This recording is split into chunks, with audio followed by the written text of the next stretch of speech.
Dr. Drew and Adam Carolla. Bill. Yeah, what's up? You're 16. What's going on?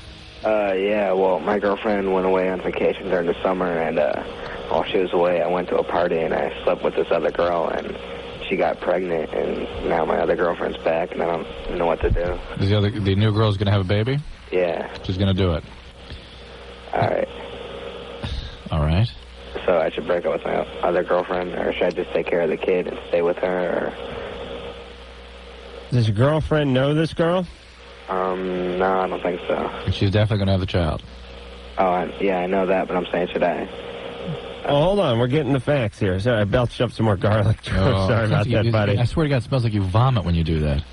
Really? Well, in a way, it's like your mouth farts. No, it's worse. It's not like you take a crap, but it's like you farted, but it came out of your mouth. That's what belching is to vomiting. Hey, you know, this pregnancy thing reminds me of my outrage of the week is the Tournament of Roses is nearly getting sued by a 16-year-old who has a child, who says it's unfair that she can't go for Rose Princess or better yet Rose Queen. Yeah. Since she has a child, even though they have to travel all over the country all year, right? Which it would be traumatizing to the child, impossible. Listen, engineer Mike's suing him this year for them not accepting his application either. He's 31 and has a beer gut, but God damn it, he's a human being. That's right, and he deserves things. Yes. Yeah, I don't know. He does look good in taffeta. I'll tell you that right now. And he puts out. That's one thing I'll give him. Before the first date, I mean, you get some right there on the doorstep when you're picking him up. But yeah, everyone's entitled to everything. Can't have a man's club, can't have a woman's club, can't have any clubs, can't do anything. There's nothing. Everyone has to be entitled to everything all the time. Right. We can't cooperate in any way. Right. You want to watch a movie on an airplane? Can't do it. Can't do it. All right, don't get me into that, Drew. All right, so Bill. Yeah. So why'd you screw around on your girlfriend? Oh, I was at a party, and we got drunk, and one thing led to another. Uh-huh. And did you know this girl before you screwed around with her? Yeah. You going to stay with her? No, but I'm going to help take care of it. Did your parents know about it?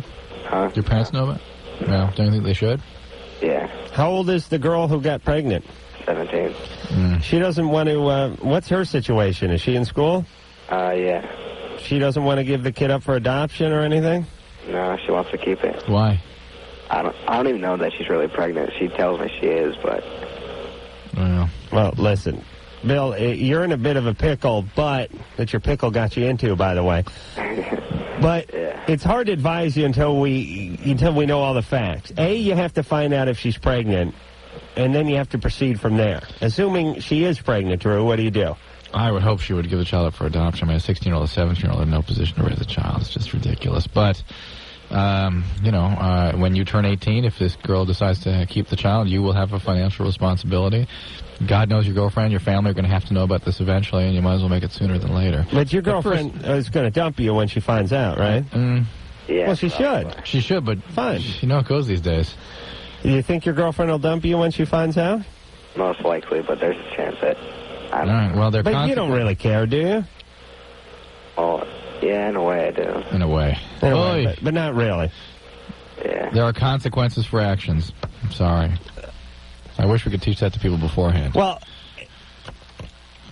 I don't know. I mean, trying to fix this is like trying to fix the clutch in his dad's truck over the phone. Right. I mean, I don't know. Maybe you could just dump some hydraulic fluid in the tranny, and maybe you could get another 10 miles or whatever. The clutch is broken yet. Let's find out if the clutch is broken. All right. And then what we're going to do, what the plans are for the clutch after that. Fine. Sure, don't go along with me, my bad analogy. I've been working with you too long here. Phone number here on Loveline, 1-800-LOVE-191, fax number 310-854-4455. I'm Adam Carolla. That is Dr. Drew. Dr. Drew, board-certified physician, addiction medicine specialist.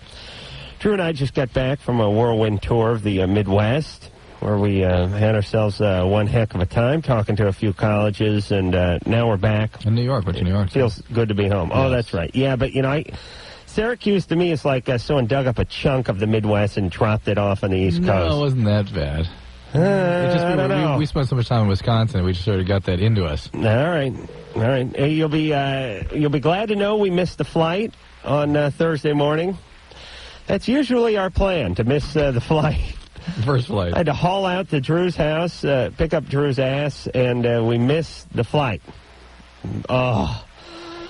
Went to bed at 2, got up at 6:30, and then sat in that airport. And again, when Drew and I miss a flight, we have the indignity of staring at the plane while it's parked there, the one we can't get on. Every time. Every time.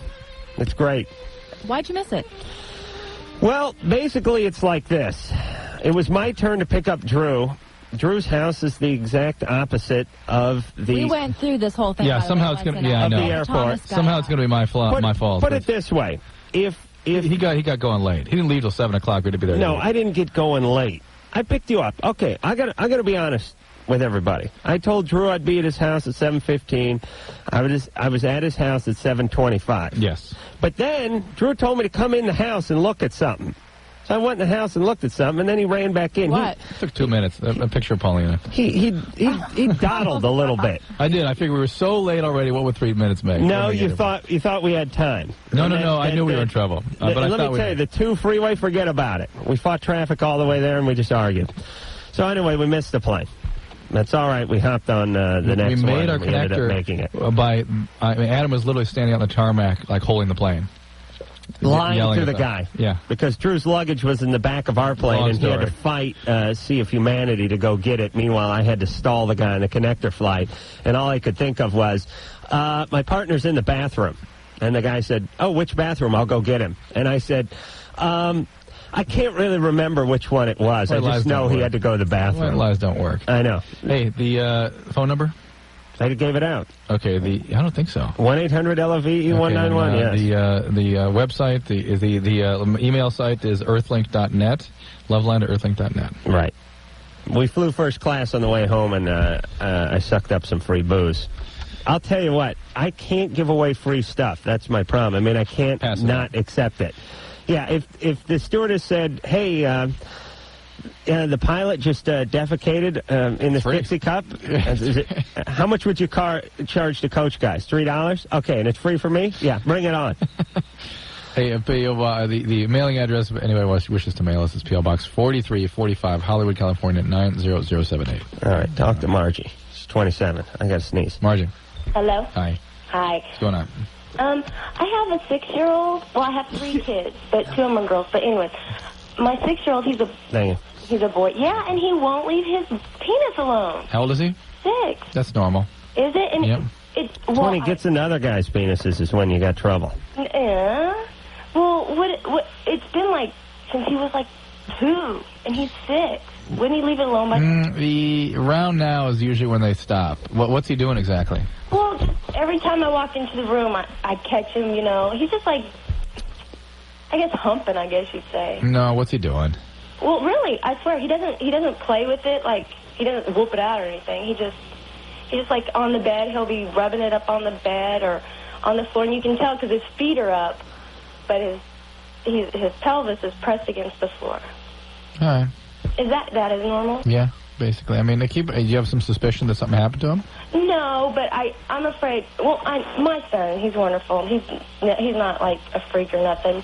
But I'm afraid for my daughters that are from around. You know what I mean? No. What happened to you? What happened to you? Oh my God, just a bunch of stuff. But it's just made me, What happened?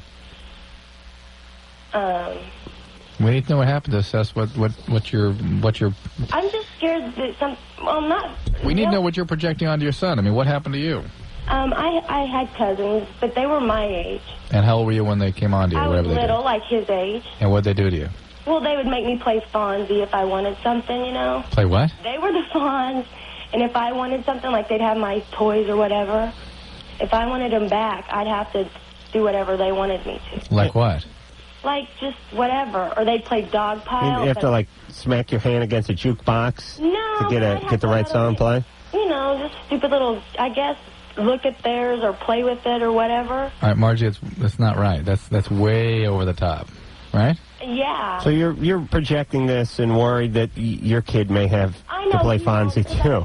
I really don't think anything's happened to him, but I figured he'd grown out of it by. Who is Dad? Where's his dad? Oh, me and his dad have been married for 10 years. And everything's fine that way? Oh yeah. Dad's not playing Fonzie? What? No? No. Everything's good? Yeah, my All right. husband is wonderful. Okay. Don't worry. Well, that's all right then. It'll be fine. I like when people speak to us in their own certain code, and then we're supposed to go, oh, playing Fonzie. It's real. It's at epidemic levels in this country. The Fonzie Joe will and play. Bill made me play Fonzie. Joe and Bill. Joe and Bill did. Fonzie. Oh, Drew. Yeah. Let's see. Do your kids have cousins? Yeah. They do? Yeah. The other side of the country. Oh, good. Keep them away. Listen, here's what I figure with cousins. There's no good that can come out of them, and a lot of potential evil and destruction. You know what I mean? You know, when you're 6, here's what you look at your cousins as. It's just some other 6-year-old you can play with. No, my kids are real focused on that. There's something special there. Oh, Yeah. look out. They may be playing Fonzie. All right. And better yet, Ralph Mouth. Nathaniel. Hi. Hey, you're 15. What's going on? Nothing much. What's up? Nothing. Just playing a little Fonzie with Drew. Fun. First of all, I'm a very long-time listener, very first-time caller. Great. Drew, you kick ass. Okay. Adam, you are God. Of what? Of a bunch of stoned, pissed-off teenagers. Hey, that's good. Hey, you know what was funny? I was watching, you were watching Saturday Night Live. Last night. Was I telling you this? No. At the beginning monologue, at the top of the show, Yeah. they were saying jackhole. Oh, really? Yes, said it twice.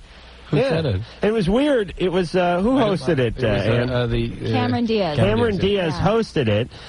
And, you know what's funny about Saturday Night Live? Whenever they have a non-comedian type celebrity, like somebody who's an actress or an actor, but clearly not someone who's going to do a 10-minute monologue and be successful, whenever they come out on stage, I always watch and go, I wonder what they're going to do to avoid A monologue. the monologue. Yeah. So they come out and they go, thanks very much for showing up. And then some guy from the audience will yell something. Sit down! And then they'll get into it, and you'll go, that's what they're doing. Yeah. That's how they avoid it. Anyway, she started yelling at a guy in the audience, and she said, you jackhole? And he said something like, jackhole. And she said, that's right, I called you a jackhole. Oh, really? I saw the interaction. I wasn't listening at that point. But Yeah, it's my buddy's word.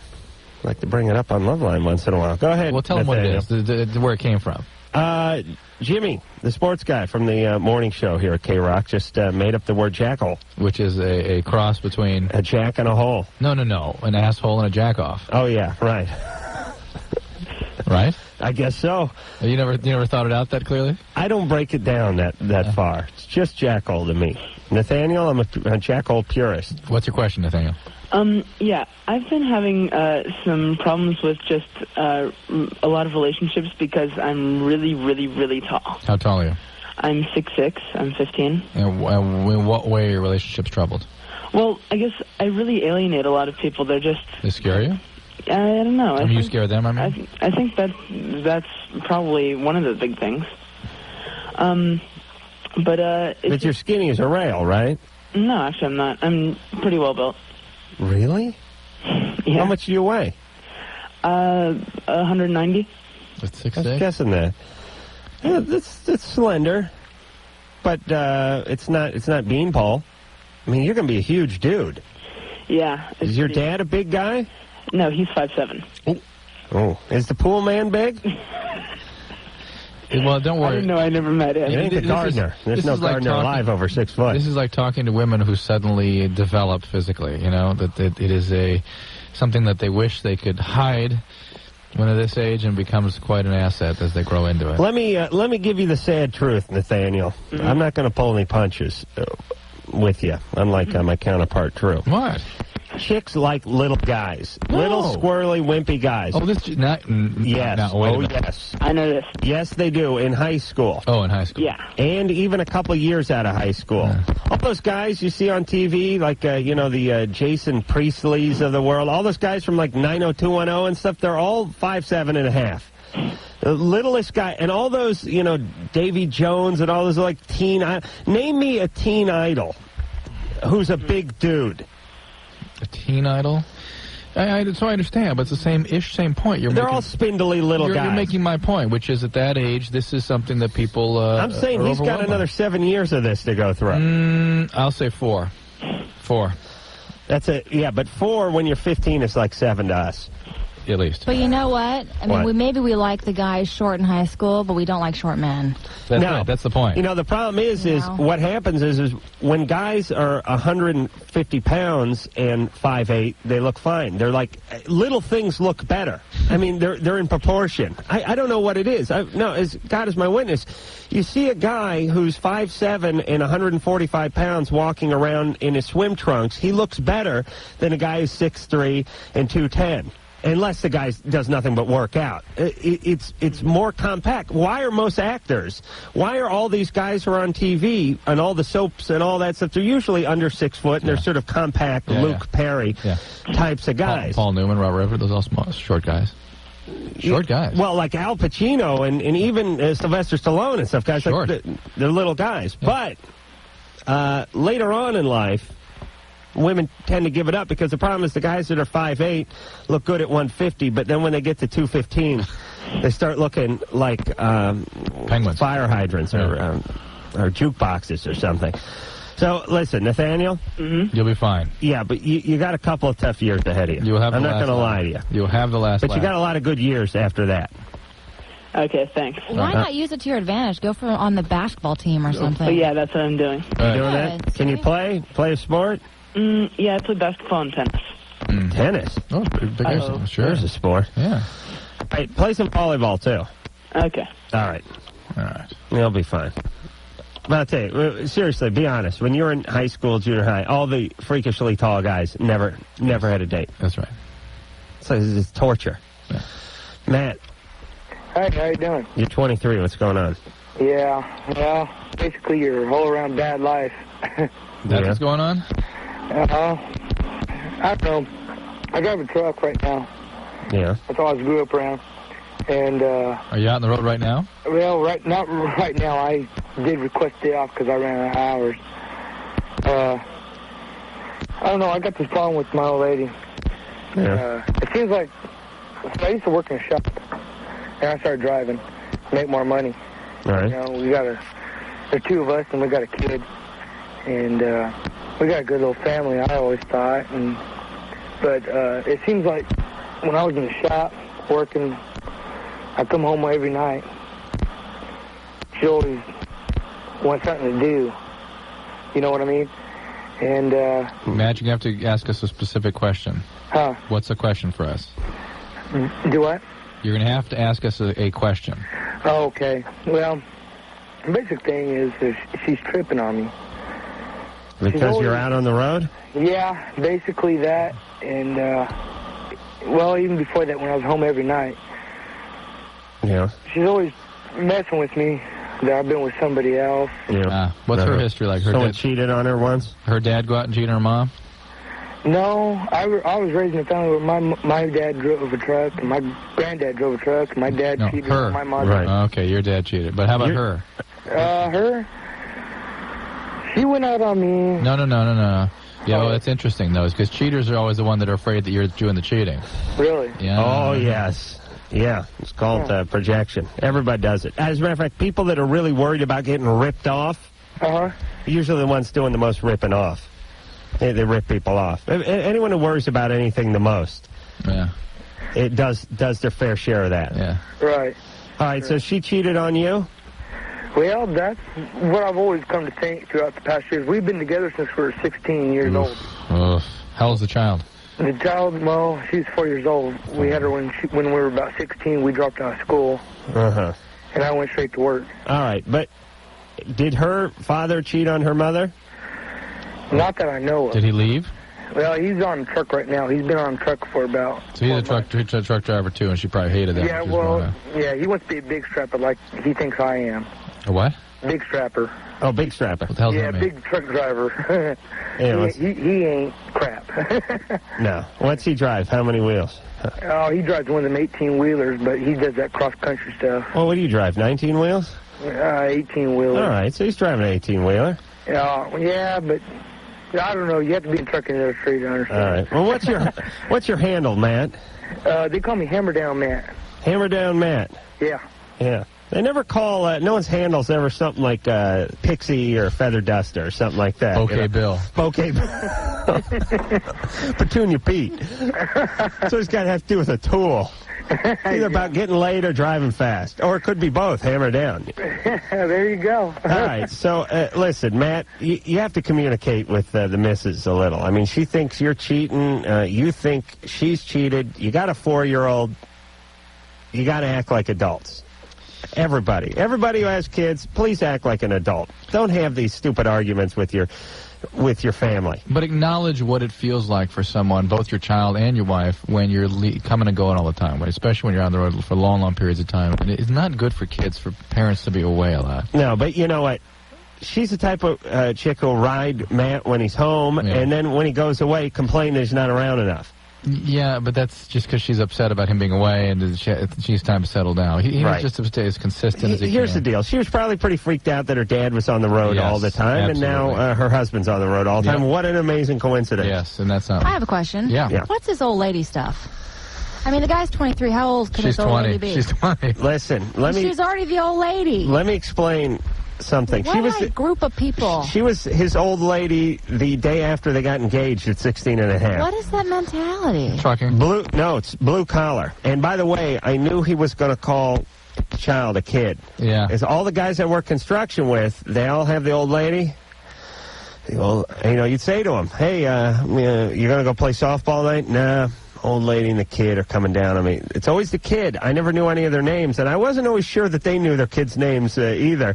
And it's always funny when there's a little hesitation, like we go, yeah, I got 3 kids. You go, oh, 3 kids, how old are you? How old are they? And they go, 11, 8 or 9, and I think 7. This is not good. No, not good. And like I said, the old lady and the kid. Actually, it'd be a good Hemingway book. The old lady and the kid. All right, we'll be back. Next to the old man in the sea. Thank you, Drew. Loveline's phone number is 1-800-LOVE-191. With Adam Carolla.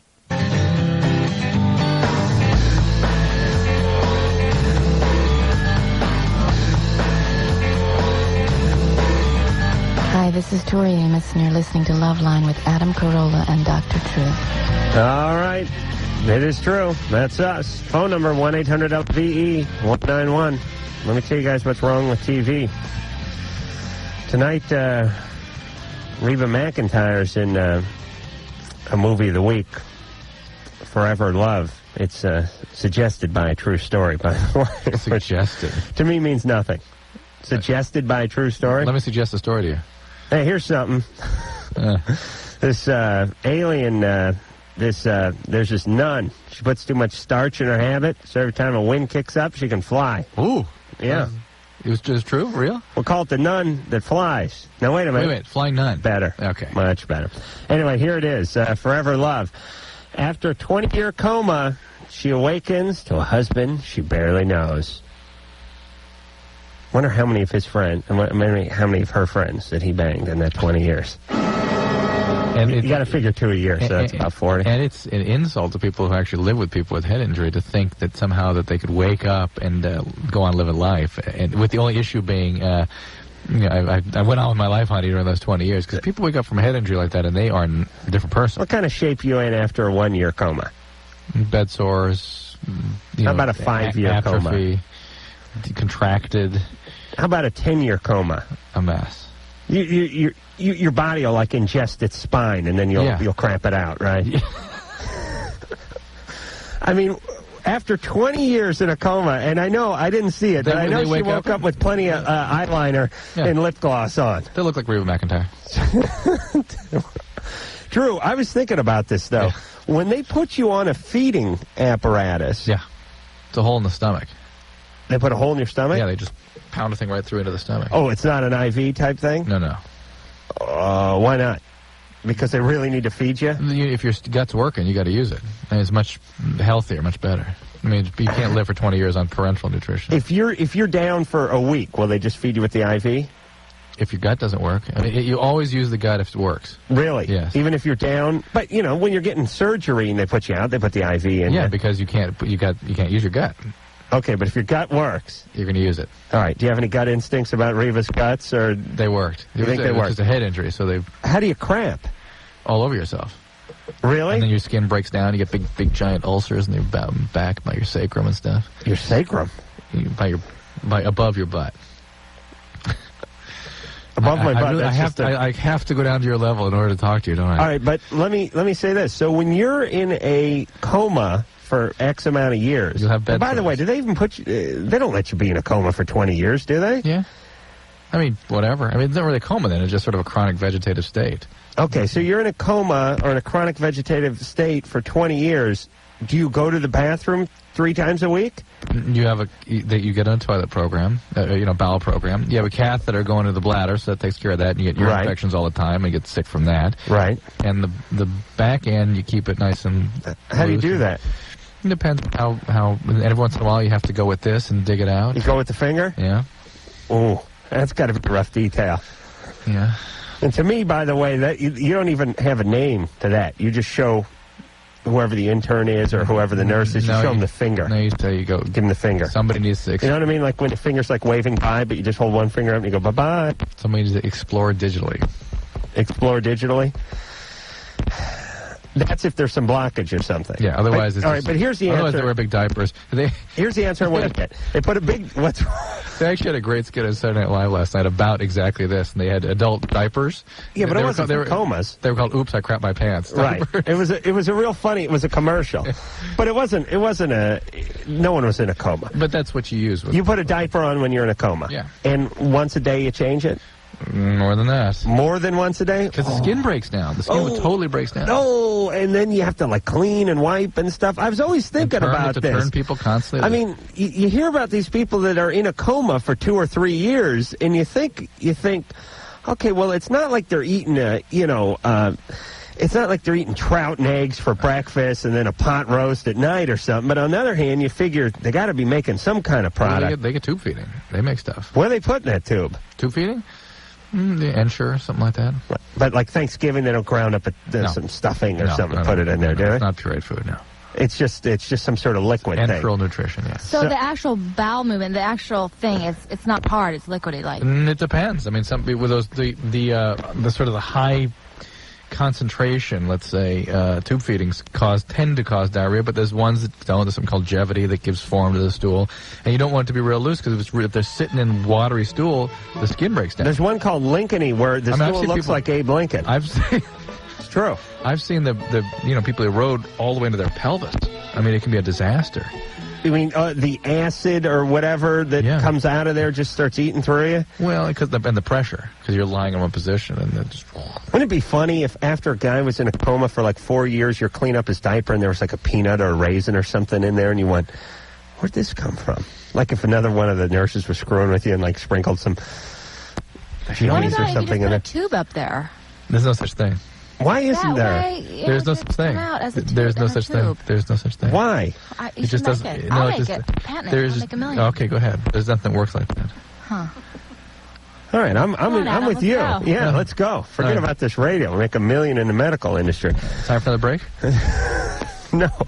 So I'm just saying. When it comes to stool, fart, Adam can go on all night. That's it. I'm just saying after 20 years in a diaper, oof. Yeah, it's got to be rough. It's not pretty. And when you look like Reba McEntire, God knows what the male nurses are doing when they clean that diaper out. Oh, please. Oh, there's a lot of that going around. Yeah. Dan? Oh, hello. Hi. You're 16. What's going on? Well, condom broke when we were having sex, me and my girlfriend. Mm-hmm. And she's on birth control, ortho-tricycline. Uh-huh. And she's on her first pack of pills, and she's on the green ones that are inert. Well, the triphasic pills, of which the ortho-tricycline is one, are fairly effective the first month, so you're in pretty good shape. You should be fine. You should be fine. Really? We don't have to go take the morning after pill? No. It's an interesting question. I would say not. Yeah, I would certainly consult with the doctor who's prescribed these for you. How long has she been on them? The pill? the pill? Almost a month, like 7 days, and it'll be a month. Yeah, she should be fine. Yeah. Yeah, you should be fine. Really? Right? Yeah.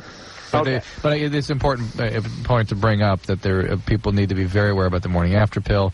Overall, low overall is about 5 or 6 other pills you can take the same way. You just take one within 72, well, take 2 or 4, depending which pill you're taking, within 72 hours of an unprotected intercourse, and take it again 12 hours later, and you have about a 75% chance of preventing pregnancy. It's very effective. It's funny, I could hear it in Dan's voice, just by his voice, that there was a secondary birth control in Right, there. he's that compulsive. Yeah, that's good. Yeah. I like that. Mandy. Yeah. Well, safe sex and birth control. You're 23. Yeah. What's going on? I have 2 questions. I have a question basically for Dr. Drew. Yeah. What does acid exactly do to your brain? Well, it's in terms of how it works or how it damages the brain. Yeah. Both? Yeah. First thing it makes you do is say yeah when someone gives you a AFP question. I meant to say yes. You did say yes, but No, I said yeah. no. What I'm saying is he wanted to know if you wanted the first question answered or the second question answered. And your response was yes. But that's all right. Go ahead and do them both. We don't know all the answers about this drug. It basically raises serotonin levels and certain endorphins, and it overactivates part of the brain that's not meant to be stimulated in that way. And there's something called excitotoxicity. At least that's one of the theories, that if you activate certain neurons in the brain excessively, they die. And there's tons of evidence that this happens in various regions of the brain with people that do LSD. And how much you do to get this, it's unknown. But if you're seeing trailers after fast-moving objects, you're seeing it because the chemistry and anatomy of the brain has been altered. And those people typically have mood disturbances that come on somewhere between 1 and 10 years after you stop using the LSD. In my experience, it's people that use 50 times or more that tend to get this problem. How many times you dropped acid? Me? I tried True. it How many once. times you dropped acid? No. Mandy. Quiet, Mandy. How many times? No, I tried it once, but I only got the strychnine effect. Which is what? It was a speeded effect, basically. Well, you probably just got speed. Yeah. Okay. It was already in somebody else's mouth before it was in my mouth. You like it didn't really, if anybody got. you did like a French inhale with the acid. Hey, Mandy. Yeah. Most people have some, some loss of function after 50 tabs. For you, I'm going to bring that number down to about 4. Well, you know what I'm saying? It didn't really work. All right, good. Don't mess with it. I know, but okay, how important are your neurons? I have a question. Mandy, it is actually who you are. You're destroying who you are. Our brain is everything. That is the person. That is how you think. That's how you interact with the environment. That is you.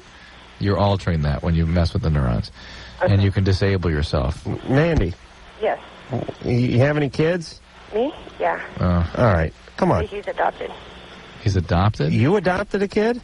No, he's adopted by a family. Okay. Okay. Good for I you. asked God if you had bless you, any man. kids, and you said, yeah, he's adopted. That to me suggests that you adopted somebody. No, but he's adopted. Good. By him. Fantastic. So. Did you do that on purpose, or did somebody force that on you?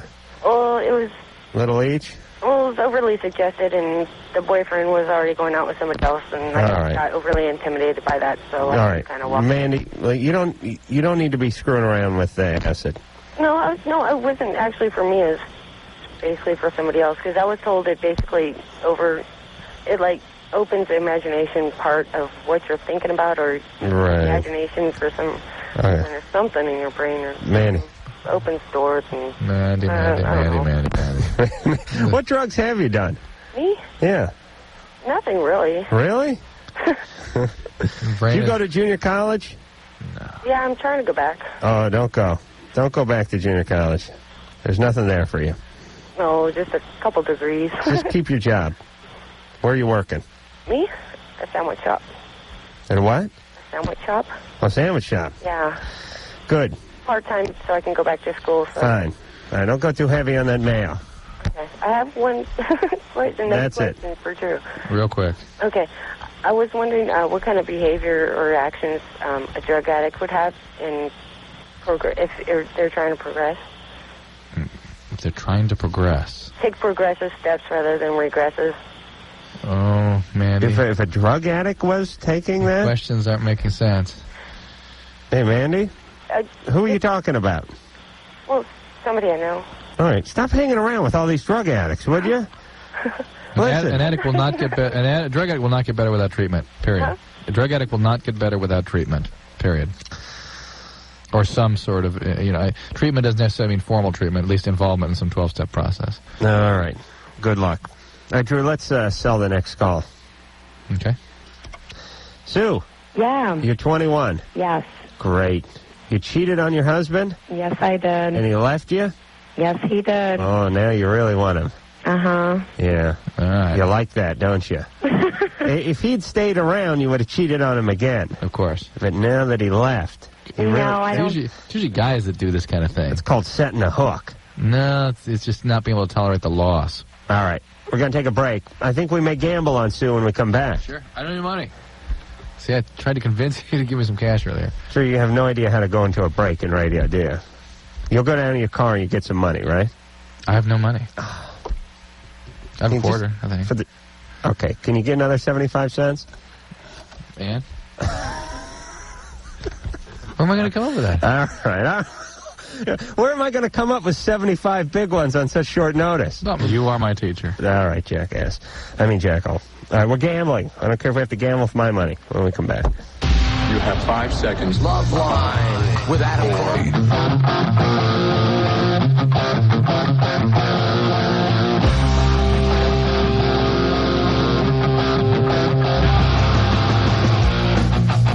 Hey, it's the Loveline.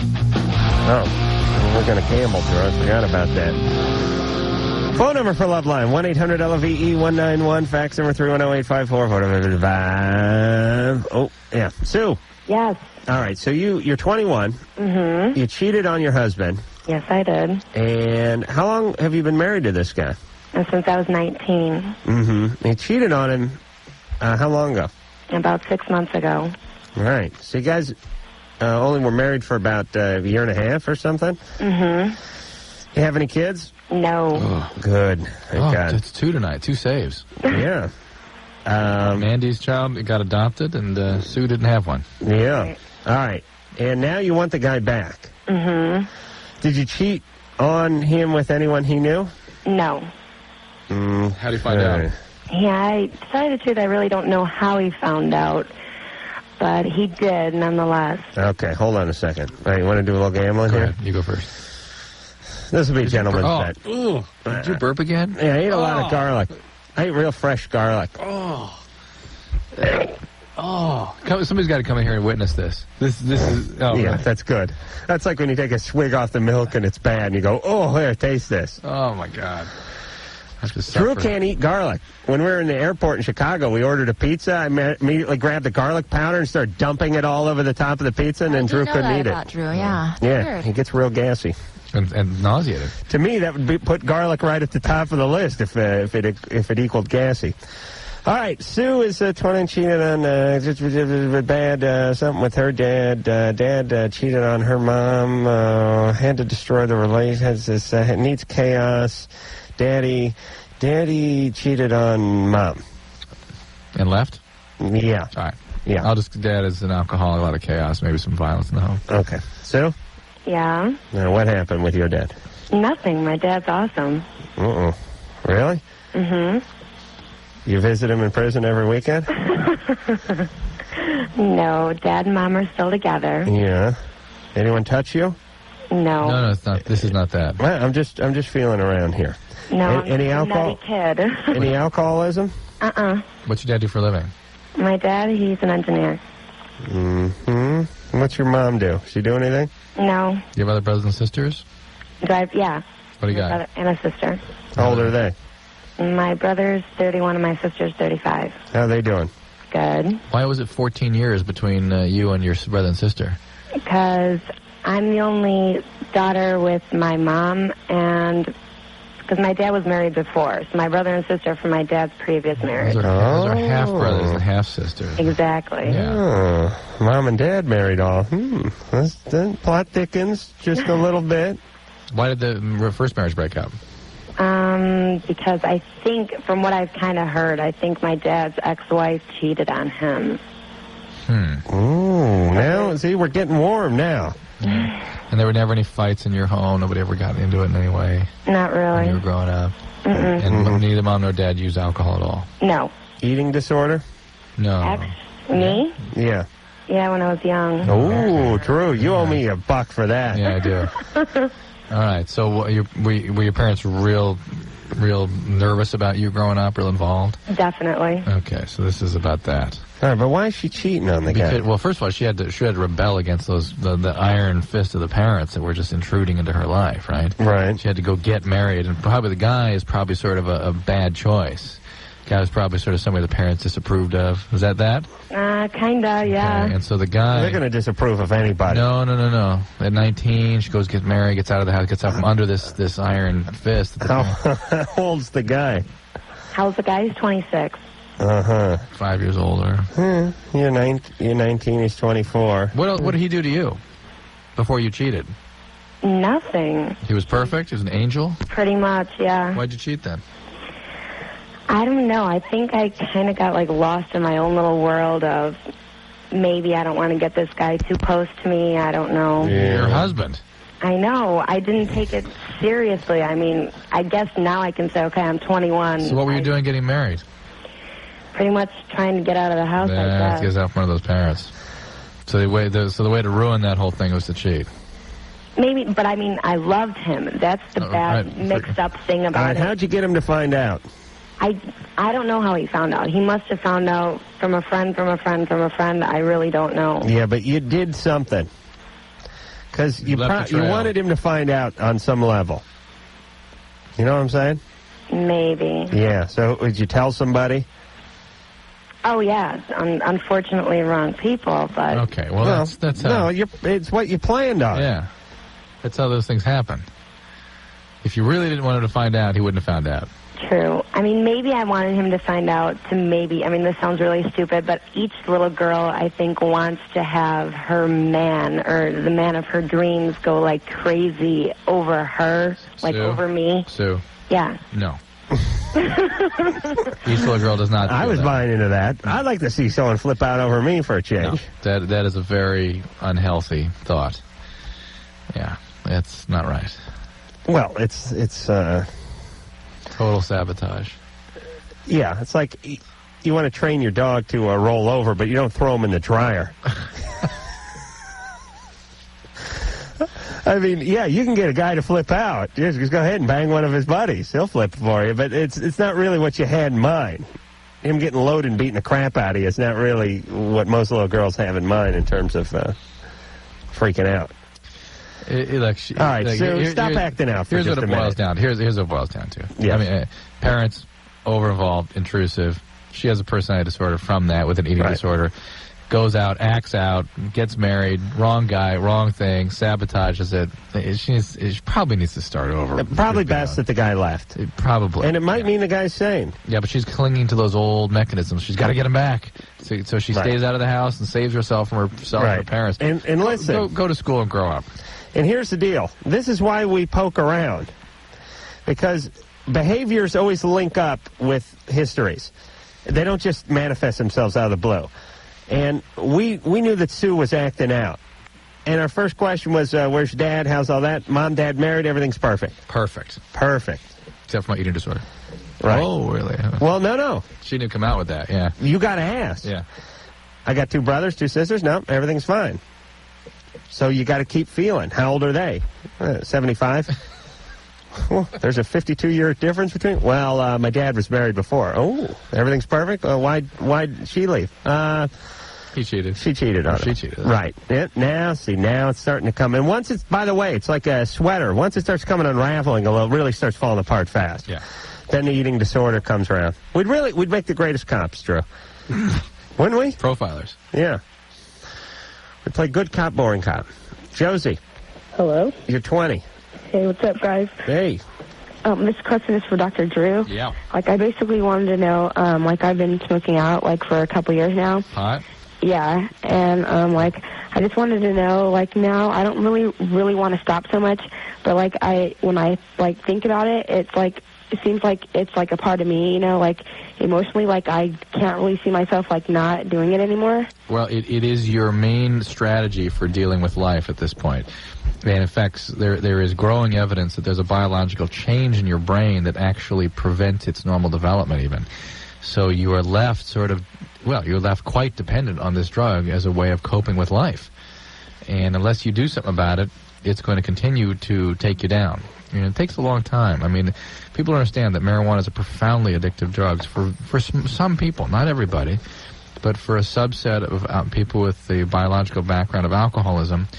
That first time you really get high on the drug is sort of a unforgettable experience that you think about every day and pursue every day. Whether you get high or not, you're thinking about it every day, and it keeps going. And you're in it. I mean, and you won't stop until you want to stop, that's for sure. All right, thanks. All right, sorry for bumming your head. Be careful, Jesse. One other thing is that people also don't acknowledge how powerful the biology is of this drug. When you stop smoking pot, there is actually a very high incidence of suicidal thought and completed suicides the first 6 months of abstinence. So make sure you're supervised when you do that. Hey, Drew. Yeah. Let me make this statement for a second. Wouldn't you say it's true that people get addicted to being altered? Sometimes it's not so much this specific drug, but you want to be altered. Like I can feel that sometimes. Like I'll go, okay, I'll come home tonight. It'll be 12:30, 1 in the morning. I'll be a little restless. I'll be watching TV, and I'll go, I'm gonna have a glass of wine just so I can feel a little different than I normally feel. That is one of the things that motivates use, but doesn't cause addiction. Addiction is a disorder of the very most primitive parts and drive centers of the brain. The parts that motivate survival and hunger and those sorts of things are altered by addiction and create drives that can't be overcome.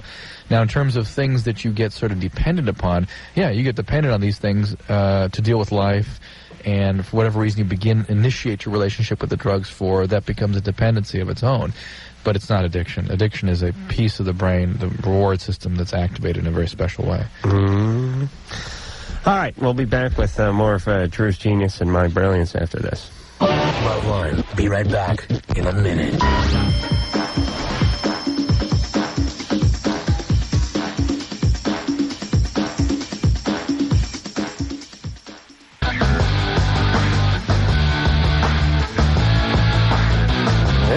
I got good riffs on these now. I like these guitar riffs. Hey, it's Loveline. Adam, Drew. Take a little break, and 10 seconds that is, and we'll be right back. This is Loveline on radio station.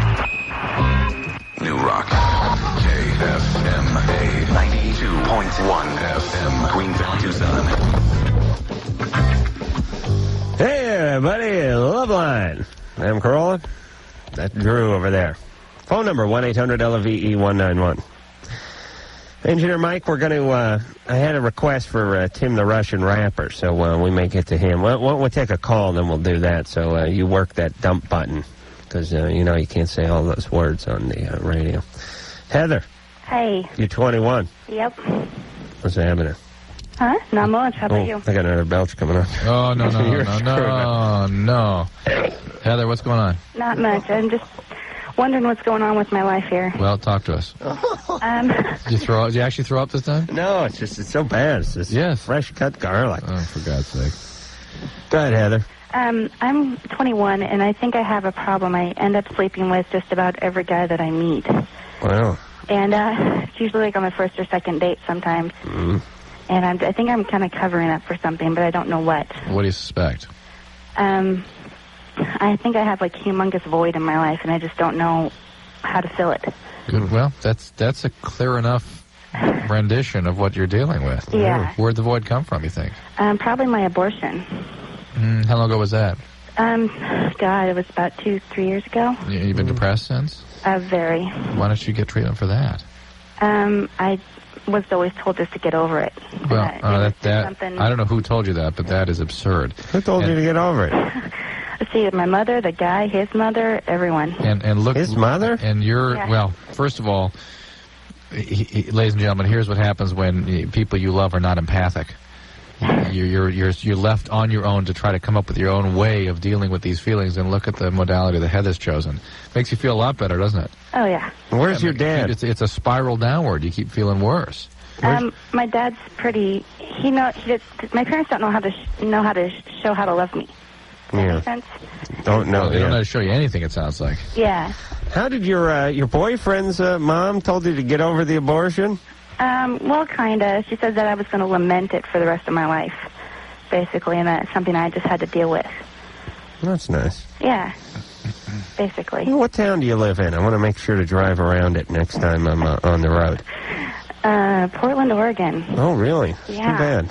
And I kind of look like Monica Lewinsky, too. Really? Nice. Yeah. What's that doing for you lately? I've been getting a lot of looks lately. You must have. Do you have hippie parents? Actually, no. No. No. He meant your parents have a wide ass. Is that what you meant when you said hippie? That's not what I meant. Oh, you mean like I meant they're beatnik? Yeah, the way they don't deal realistically with the feelings. Hey, Heather. Yeah. How many guys you reckon you slept with in the last, year? 11. Last year. Yeah. 6. That's not that many for a 21-year-old. But it's made her feel bad, and it's not been under her I feel like control. a complete slut. All right, you're not a slut. You've been dealt with improperly. Yeah. People don't acknowledge how much the biological change of a pregnancy or an abortion can affect women's moods, not to mention the loss and the guilt. And God knows you may have already been prone to depression or what other issues this has Seems caused like to someone resurface. failed her before this. Yeah, of course. And she knows who. She's already brought it up. Why don't you get some treatment? I mean, this is a perfect opportunity to do something proper for yourself. There's no reason to suffer like this. This can be an opportunity to be better than maybe you ever would have been. You understand? Yeah, I do understand, but with my work schedule, I work 60 hours a week. No, it's ridiculous. Yeah, it Listen, is. I used to go to the shrink, and I was working construction 60 hours a week. And you had no money. And you got to go, because these behaviors, as you see, are not going to change by themselves, and your way of coping with them are going to make things worse. Okay. Now it's time for Team, the Russian rapper. Some people have heard this, some people haven't, but it's been a while, and we had a request for it. We so do this whenever we always, speak publicly. Always happy to oblige. Right? All right, Drew. What people? Why do you got to say that? Who cares? All right. Why don't you just relax over there? All right. Stop apologizing for everyone. All right. Okay. Mike, are you poised on the dump button? I'm not going to edit myself. Here's the deal. I was involved with the Catholic Big Brother organization for many years, and this is some years ago. My young lad that they gave me, Nate, I got when he was about 10 or 11. I can't believe they gave you an anything, let alone a young human. They're really desperate over there. They made you fill out questionnaires, didn't they? The Catholic Big Brother, first the orientation thing was, that was dicey, man. I mean, that was scary. Why? Because it was just me and like 8 other guys. And these 8 guys were like loners. Oof. And they would say to all of them, see, the reason I got into the Catholic Big Brother organization is because the comedy troupe I was doing sketch and improvisational comedy with, Acme Theater, one of the guys who was in Acme, who's a now bigwig producer, writer guy, his wife worked with the organization, and she got our group to do the Christmas party. And when I was done doing the Christmas party, I was approached by some of the people from the organization and said, you ought to get involved. So I ended up getting involved. But most of the people that go out for it, I mean, it's kind of sad, but it's true. And I hate to say it because the guys that are involved with these Big Brother mentoring type programs, they're really great guys. Huh. I mean, they got hearts of gold. I mean, they really change these kids' lives. Absolutely. I mean, you go to these Christmas parties and stuff, I swear to God, it was all I could do to stop crying. Huh. There'd be some, or not to cry. There'd be some kid who the kid looked like a gang member. And I knew he was from the wrong neighborhood, and I knew his daddy wasn't around, and he was 11 years old, and I knew he was this close to getting into it. You know what I'm saying? Yeah. And he'd come up, and he'd put his arm around some guy who was like was balding and wearing a bad cardigan, who was a dentist or something. And he'd say, like, Rick, can we go to the park after this? And he'd say, all right, we got to open our presents first. And you'd think, oh, God, this kid's saved. He's saved.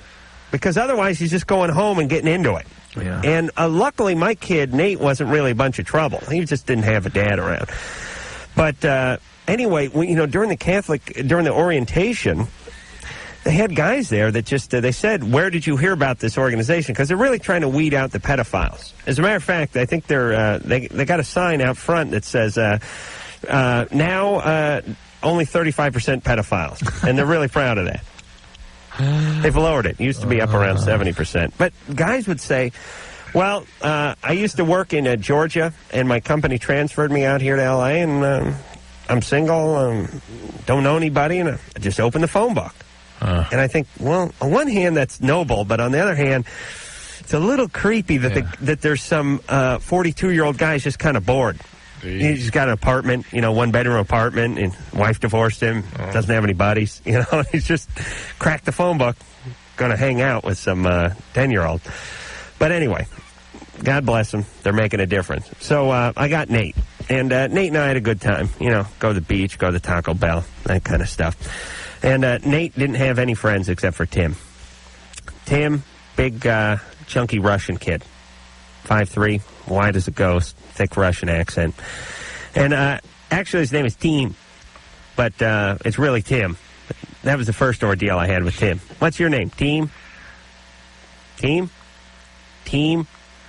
Team like a basketball team? No. Team. Like the Lakers are a professional basketball team, right? No, team.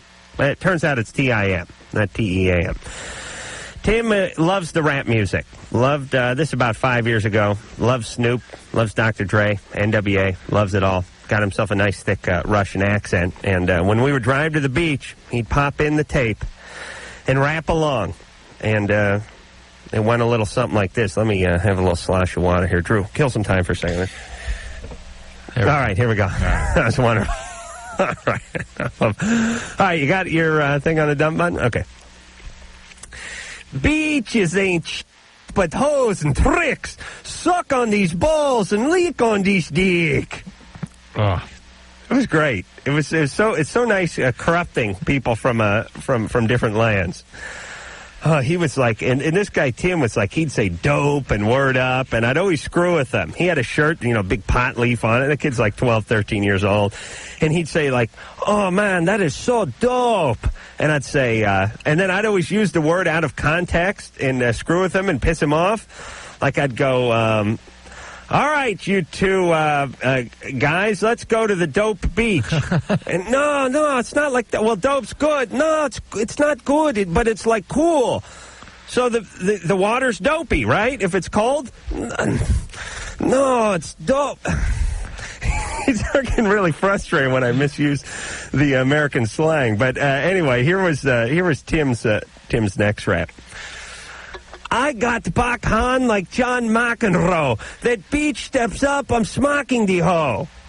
And it's great to see a guy whose very limited English vocabulary consists of hoe, and dope, bitch, word up, and all that stuff. It's great. And it was, they say that music doesn't have an influence. Oh, yeah. He'd be like, hey, come on, Adam, let's go to the beach, and we'll scout some hoes. Oh, boy. And to him, I think it was just like, hey, we'll go look at some ladies, But they're hoes. Oh, look at that beach. Scary. Tim was a little frightening, but it was great. What if we get in touch with him? I just want to see the adult. Oh, I'm sure he's in some sort of correctional facility or something by this point. We'd really have to. Do you still talk to Nate? I haven't spoke to Nate in, it's been probably a year. We saw him at the television program. Oh, yeah, Nate came by, right? Yeah. And does he know where Tim is? Team? No, Team started getting into trouble, and I think they got separated. But the greatest story that the greatest line Tim ever had was Tim was short and wide as a house, and Nate was like a beanpole, and they're both in the 10th grade, and they couldn't meet chicks, and they knew it didn't look good. The future looked bleak for both of them sexually. And we're driving to Magic Mountain. This is just after Tim spilt like a 170-ounce cola. Actually had to open the window so let some of it flow out of the trooper. And we're driving to Magic Mountain, and he says they're lamenting the lady situation, and I'm trying to be a good big brother, and I said, don't worry, you guys. The next year you'll be juniors, and you'll get all the chicks. You'll get the freshmen, you get the sophomore, and you'll get the juniors. You'll be big men on campus. And Tim looks at me, and I'm just looking at him in the rear view, and he goes, be serious. Let's face it, I am too fat, and Nate is too skinny. I said, hey, we're going to go on that corkscrew today, boys. I'll tell you that. All right. And, boy, you never feel, I know you feel it, Drew, but I never felt like a parent. I sat in Magic Mountain for about 10 hours and just sat on a bench reading a magazine while they just went nuts on all these, the Haymaker or whatever the hell they got over there. Grant. Yes. You're 17. Hi. What's going on? My question for you two is just if you could tell me, like, the story behind your senior prom experience, like in high school. That's very interesting. We've never been asked that question, have we? Yeah. My prom date is dead. Dead? Yeah. I didn't kill her, but she died. I think she died about 4 years later. Jesus. Great looking, smart. I mean, she didn't want anything to do with me. I just basically begged her to go, and she went to another school, and it was just one of those complete mercy mission kind of things on her part. But her name was Jenny, beautiful, and ended up going to, I think, UCSB, Santa Barbara. Was a good student, was doing great, was like 22, 23, taking aerobics class, dropped dead. Had like some kind of heart problem, and they told her to take it easy, and I don't know, it was like a month later, she's doing aerobic class, just dropped dead. Yeesh. Just beautiful, smart, great future ahead of her. That was I didn't get any sex or anything. Oh, that's too bad. Yeah, I had my whole thing in prom was I'd rather take someone who was smart and good looking and not get any action than take someone I could have got some sex from, but bring like the troll, You have standards. I wanted people to think I did, yeah. Drew, who'd you take to the prom? My girlfriend at the time, and I had severe mono. Really? Severe. And, sort of went in with, a cane. Could barely make it through the night. I had to go home to bed. Really? Yeah. And it was your girlfriend of how long by that time, your senior prom? Yeah. A year and a half? A year or something like that. Yeah. See, to me, that doesn't seem like... a prom. Yeah, I mean, the whole thing to prom... At least in my take on the whole prom thing is it was a real good excuse to ask some chick who probably wouldn't have gone out with you anyway, but because it was an event.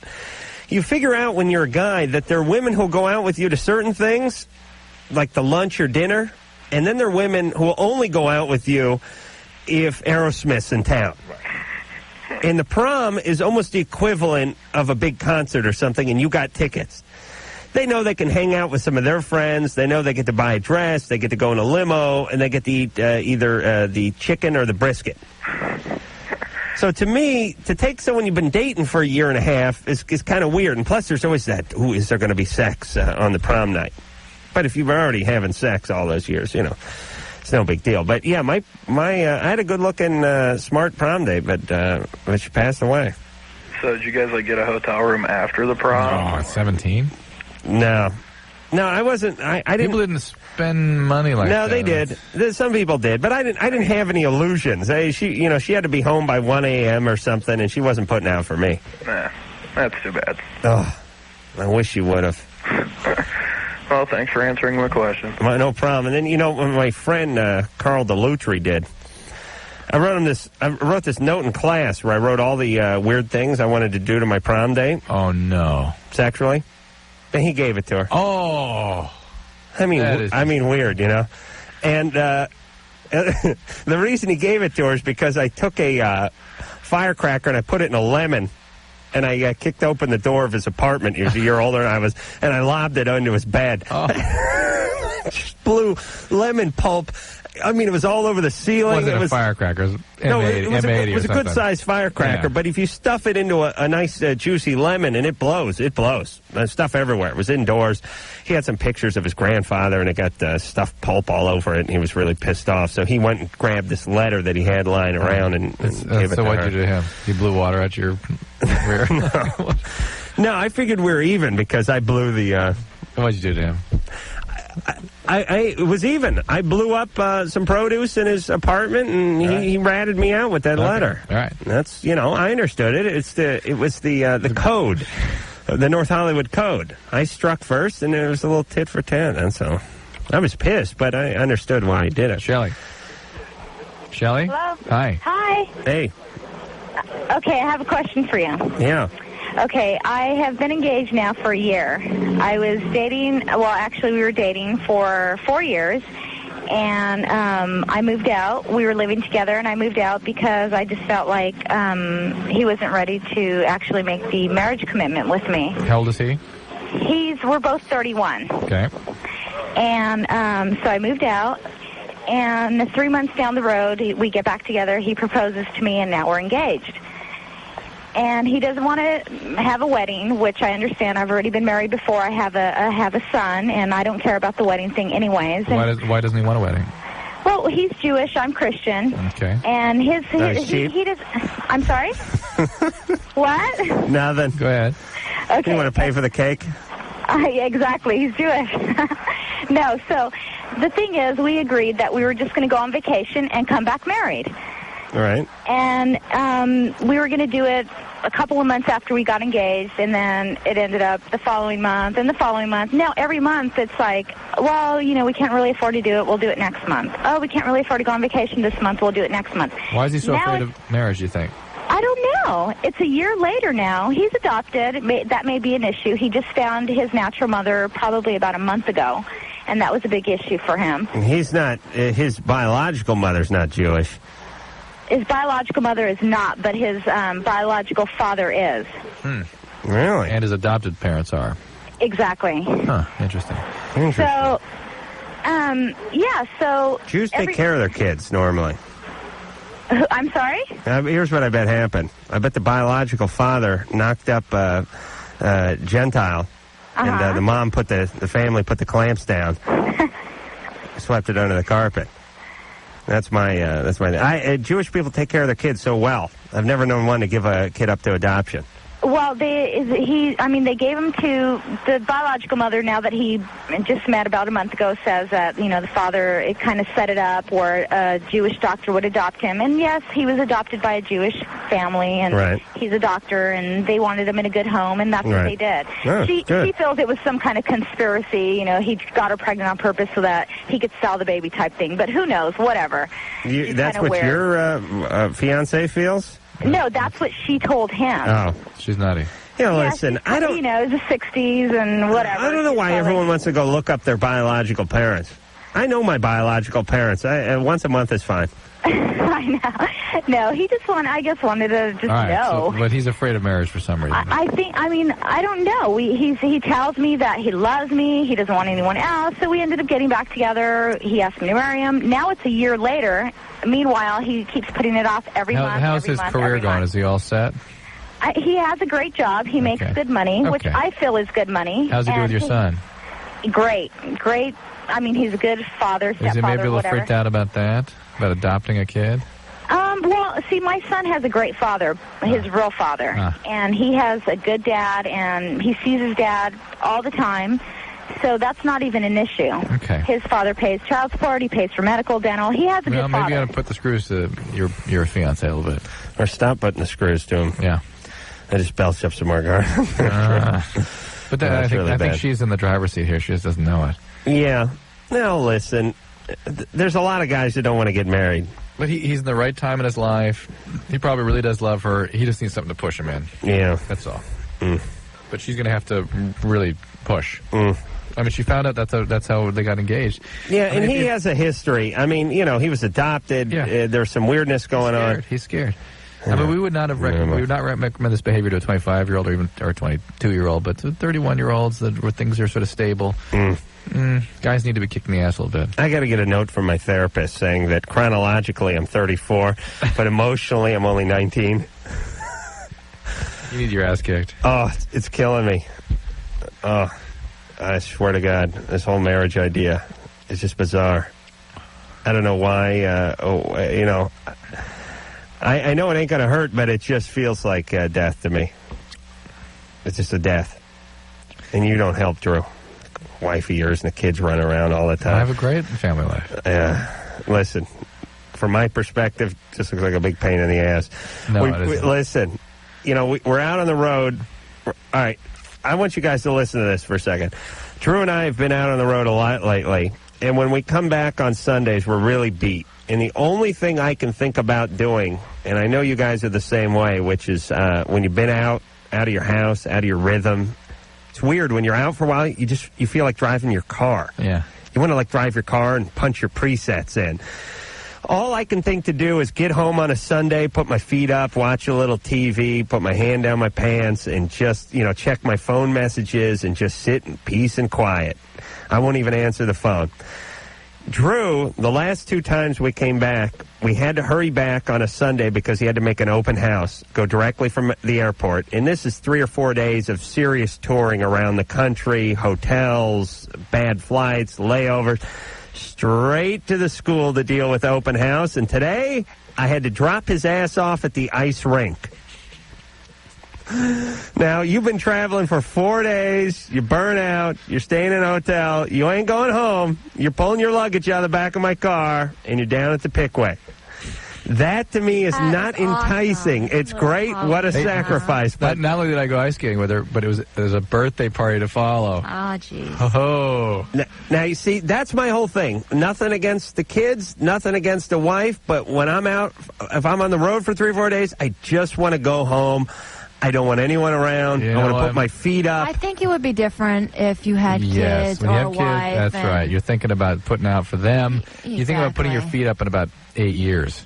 That's when I'll put my feet up. Because that's what his home is his family. Yeah, he ain't even getting to his house, though. He's going right to the rink. rink. What's important? It's his family. And you'd want to go home after doing that. I'd go to the ice rink, huh, Drew? Yeah, well, I know you're like you'd want to go home, but you still go to the ice rink. You're like the Zamboni queen, and we know you like the ice rink. But to Drew, the ice rink is not what the ice rink is to you. Right.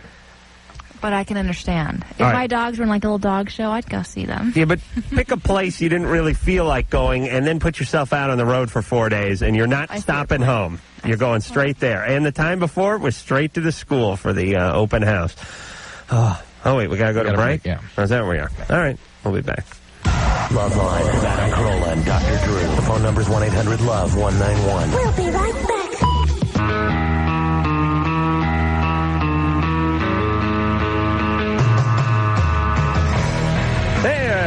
Hey, Loveline.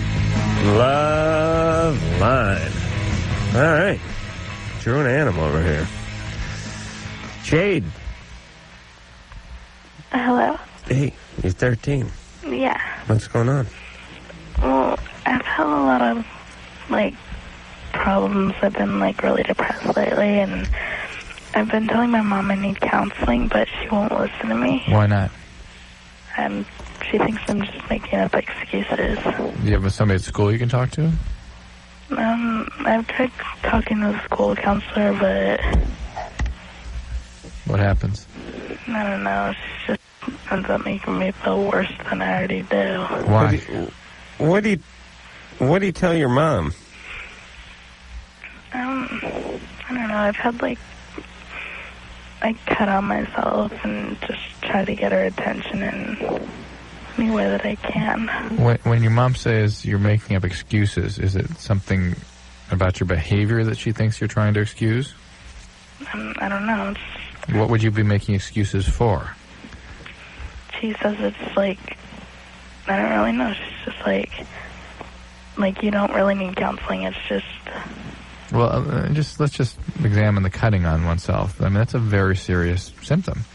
Yeah, and I've had kind of been starving myself for the past year. All right, so you're anorectic too. I mean, the anorexia by itself is a life-threatening problem. I mean, these are I don't care what your affect state is, whether you're depressed or not. I mean, you're manifesting some symptoms that are quite serious. How much do you weigh? I'm about 125. How much weight have you lost? I'm not really, haven't really been paying attention to that. Do you binge on stuff too? Yeah. Okay. How tall are you? 5'6". But where's your dad? Oh, we left when I was about 5. Mm-hmm. Because he was being abusive to your mom?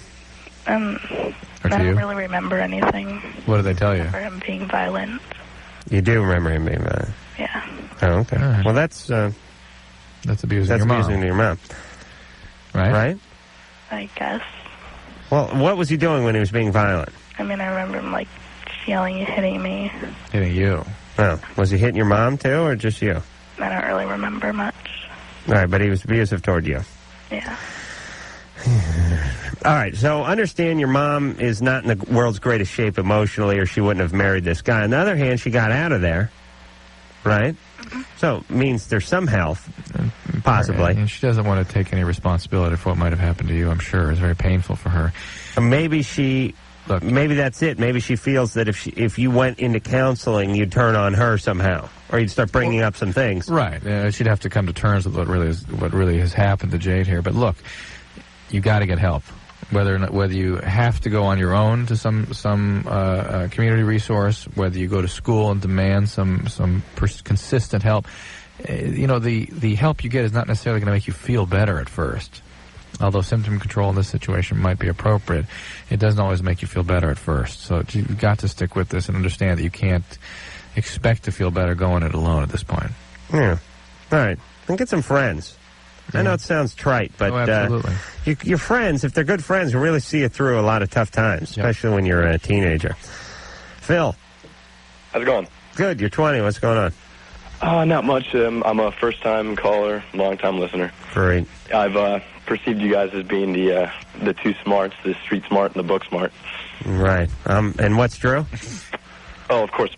Well, I'd say you guys are both, but a mix of the two. But as far as the TV show is concerned, I mean, they perceive you guys as I see you on the show. Drew as being he's wearing the suit all the time, and you always wearing the surfer type clothes. I see you change a little bit. They got me out of the retarded snowboard instructor. The guy who works at the snowboard camp. I understand, Phil. Yeah. I just have to explain something to you about television. All right, what's that? Television is about creating roles. It's not about information. It's not about content. Reality. It's not about talent. It's not about reality. It's about shoving perceived roles up your ass, basically. And there's no way that Drew could wear a shirt with a collar and I could wear a shirt with a collar, too, because that'd be too confusing for the retarded viewers. And believe me, I've sat at these meetings. Meetings about what you got? I mean, like... Oh, of course. TV thinks all their viewers are idiots. That's how it goes. And if they do something too confusing, like if Drew and I both wore orange on that same show, people would get confused and not know which one was who. And they change the channel. Their heads would explode. They'd die. Right. I told them, listen, we'll define ourselves by our answers and actions, but they have to make sure there's a visual definition as well. Right, of course. They wanted Drew in blackface originally. They didn't feel there was enough contrast, us both being Caucasian. But they did. They talked about sex change, too. A little sex change, and, well, they got Diane finally. They got Diane. I'm sure that was a big issue for you guys. Just more idiotic ideas being rammed up our ass. That's what TV's about. Well, actually, I just there's a couple questions. One of them mainly was for Dr. Drew, the other one's for both of you. I've had a girlfriend for about, I'd say, this Thursday, actually coming for 8 months. She's 17, she's Catholic. I'd say this is probably the first time we've both been in love. 2 months after we were going out, we started having sex. I've had sex with 4 people before her. And most of the relationships, it was very subtle. It only lasted 2-3 weeks. And this one, of course, this is my longest relationship. Subtle. So, yeah, I mean, when I mean subtle, like, it was basically just sex. I mean, actually, one of them was going to last a long time, but she was a real bitch, and I just couldn't handle it anymore. Also subtle. Yeah, exactly. The old smoothie. Yeah, I had a 1-week relationship that was based on sex that was supposed to go about 14 years, but she bitched out on me, and we broke up, too. As a matter of fact, every relationship I had was supposed to go about 14, 15 years. I understand. How long was this 3-week one supposed to go, Phil? Yeah. About 3-4 years? Something like that. Right. She bitched out. Right. Anyways, I figured, we had had sex for that long, and then, let's say, on my part, I was stupid. In the beginning, I didn't use a condom, which I should have because, it's a very, it's a new experience for her. And I should have used a condom at first, but I didn't. Of course, I was pulling out all the time. And eventually it led to her getting pregnant. And, of course, her parents didn't find out about it. My parents didn't find out about it. I told my brother and one of my friends, and that was it. We got the abortion, and afterwards I was expecting, her to, be very emotionally distraught about it. She took it very lightly. I mean, like, at first couple of days, she was kind of depressed, and then she's one of those people that can just block out things really easily. Okay. Afterwards, the doctor suggested we get on the pill. It's Tri-11 28, I believe. She took it for about a month and a half. All of a sudden, she started to get this inflammation in her throat, which I believe is called esophagitis. And they took her to the hospital. She was there for about a week, and the doctors, they were stumped. They did not know what caused it. They couldn't figure it out, and she thinks it's because of that. Because the doctors, the evidence that they gave her was it's either one, this is caused by, one's caused by alcoholics, which obviously she's not. 2 is from constant pill taking, and 3, I can't remember what the other one was. And I was wondering, do you think that would be one of the problems? The birth control pill? Yeah. Yeah. She didn't take tetracycline or anything like that, does she? No, she doesn't. She doesn't use aspirin or anti-inflammatory? She tries not to. She doesn't like to take pills. When she does take aspirin, when she does, she takes it excessively. Like, she'll take, 2, and she'll crush it up. All right, well, that's a great way to get esophagitis right there. Crushing it up? Yeah, she'll crush it up, and then she'll swallow it, because she can't stand, like, swallowing big pills. All right, well, that's how she got her esophagitis, probably. What, from aspirin? Absolutely. What is aspirin? The size of a Brazil nut? Well, no, that's what I'm pistachio. saying. No. Aspirin's is like Tylenol extra strength. That's nothing. I don't know. Compared to the size of a birth control pill. Birth control pill is about the size of like one of those. Well, you're talking about aspirin. Or you're talking about Tylenol. Oh boy, I just put the guy on hold. Phil, she thinks it was. She thinks it was the birth control. Hey, look, aspirin or Tylenol? What should she take? Oh, for Christ's sake. Hello? Which one? Is it aspirin or Tylenol? Totally different. Oh, okay, I'm sorry. Tylenol. You shouldn't take any Motrin or Nuprin or Aleve or any of that stuff? No. Okay. Why would taking a very teeny pill once a day cause that esophagitis? I think it loosens the muscle between the stomach and the esophagus, so the stomach acid gets up in there, because gastroesophageal reflux. What does? The pill. Why? I don't know. Any pill? No. I think it's some people that can happen. Okay. All right, well, maybe they're right then. Yeah. But a week in the hospital for esophagitis, that's heartburn. Oh, it is? Yeah. Yeah, you just take your bed and you put an extra pillow on it and you're fine. Right, Drew? Yeah. You slant it. That's right. Damn straight. Learn that in prison. All right, we'll be back. So liquidy. Really? Why? You're listening to Loveline with Adam Carolla and Dr. Drew. Loveline will be right back.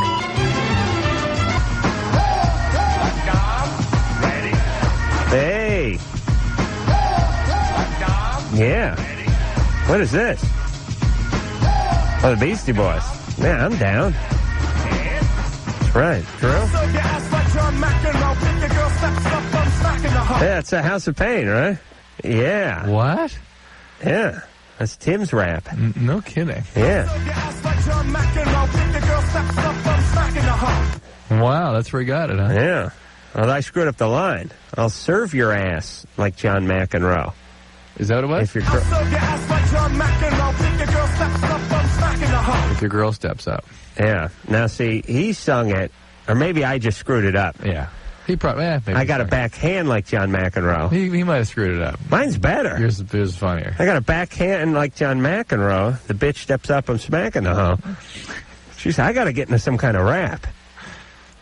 I swear to God, hey, would you listen to that song? Does it come up anywhere else in the song, or did I just freestyle that one? Yeah, I can get myself in a band. Yeah.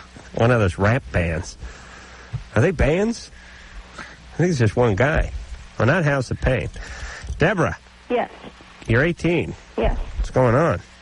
Oh, not much. All right. Sitting here at work right now. Where are you working? I'm working at the city center. Oh, the city center. Mm-hmm. Yeah. What city is that city center in? Akron. Oh, sure. Akron. Yeah, one of the better city centers. Listen, all you meatballs, we are not Mr. and Mrs. Geography over here. We don't know what the hell We're is. sitting in a booth in Culver City. I'm a security guard over here. All right. Now, what's that mean? What are you protecting? I'm just sitting here protecting the building for the night while nobody's here. Like a city hall or something? Yes. Okay, what's your question? Okay, I've been going out with this guy now for almost a year. And, well, after about 7.5 months, he decided to break up with me for absolutely no reason. How old is he? He is 19. That's sort of normal 19-year-old behavior.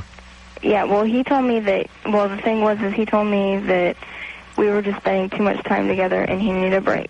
Well, that's just 19-year-old guys. Mm-hmm. 19-year-old guys sometimes don't want to be in relationships. Doesn't matter about you or how he felt about you or how you felt about him. They just can't be in relationships sometimes. Well, do you have a gun?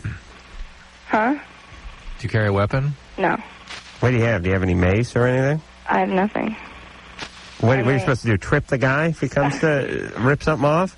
I really don't know. I'm just an unarmed guard. I'm just completely unarmed. Well, what would you do if someone broke into the place? Call for help. Well, I could do that. How much training does that have?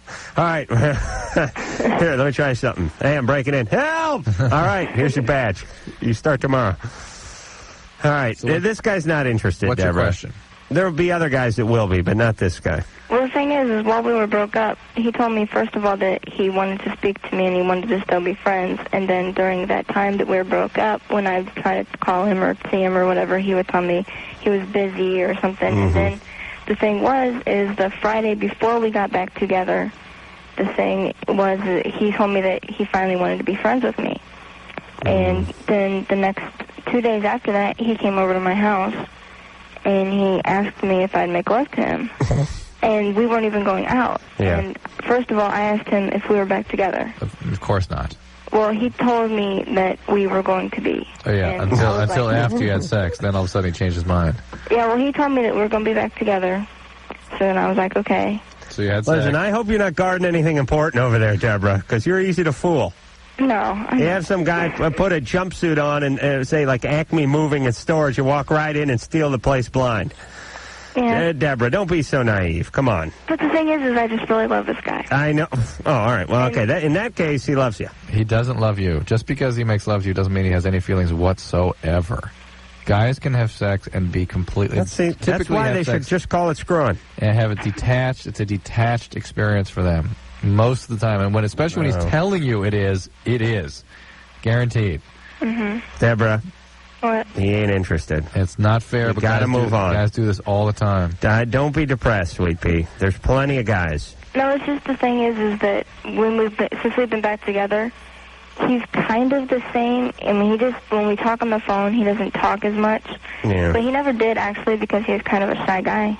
Yeah. Well, how do you guys figure you're back together? Well, he told me that I asked him that if we were going to get back together, and he told me yes. And I asked him that night if he would go back out with me, and he told me yes. Yeah. How about after the sex? How about since then? Huh? How about since then? Everything's been fine. Okay, so why are you calling? Yeah, why are you calling them? Just because I was just curious to know. Now, listen, Deborah. What? Deborah, listen to me. All you out there in Radio Land. Listen to me. What you want and what reality is, unfortunately, are two separate things. Every once in a while, what you want turns out to be what you're getting and what reality is, and then you're happy. That's life. But you cannot will something, especially someone else. You just can't. And it's don't turn it into a game. Meaning... Here's what I'm saying. If you don't really like some guy, and the guy comes over and he just wants sex, and the guy doesn't call you back, and then the guy wants to break up, and then he says he'll go out with you, but it's just because he's got a boner, blah, blah, blah, and you don't really like him, you'll see it at face value. You'll go, he doesn't really like me, he's not too into me, I'm not really too into him, we date a little bit, he doesn't seem too involved, and good, I could care less.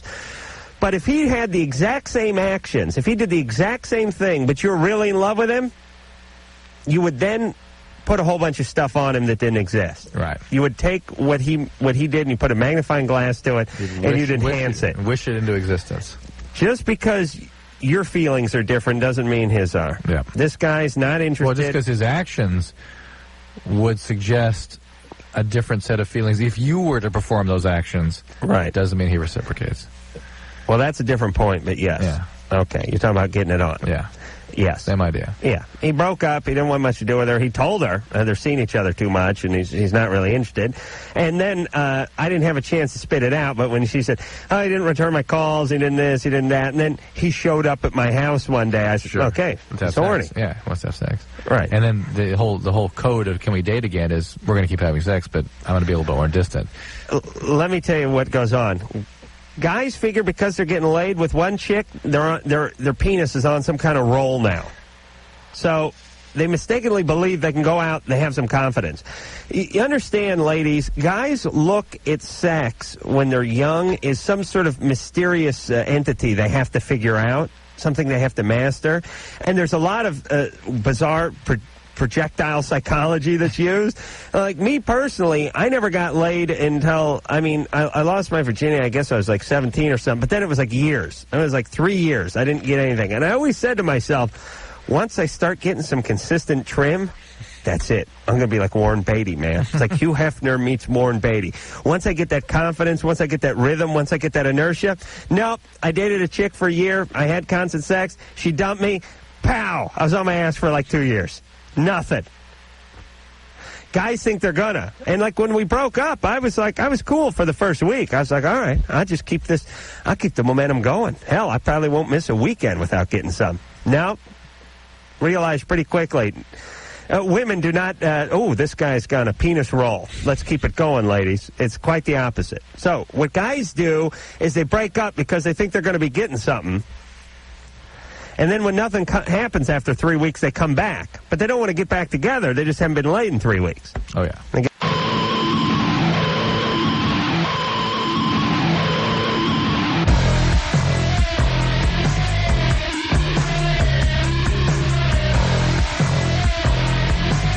Hey, it is the Loveline. Adam Carolla, Dr. Drew. Hey, we're going to finish on time. What do you know about that? First, we usually give you a couple minutes a show, a couple extra minutes a show, and then after 3 years it adds up. It's like half a show. We haven't signed off yet. Oh, okay. Well, we're going to do that. I want to thank Sherry and Ann and, of course, Engineer Mike for doing a wonderful job tonight. And until next time, it's Adam Carolla, Dr. Drew saying mahalo. This has been Loveline. The views expressed on Loveline are not necessarily those of the staff, the management,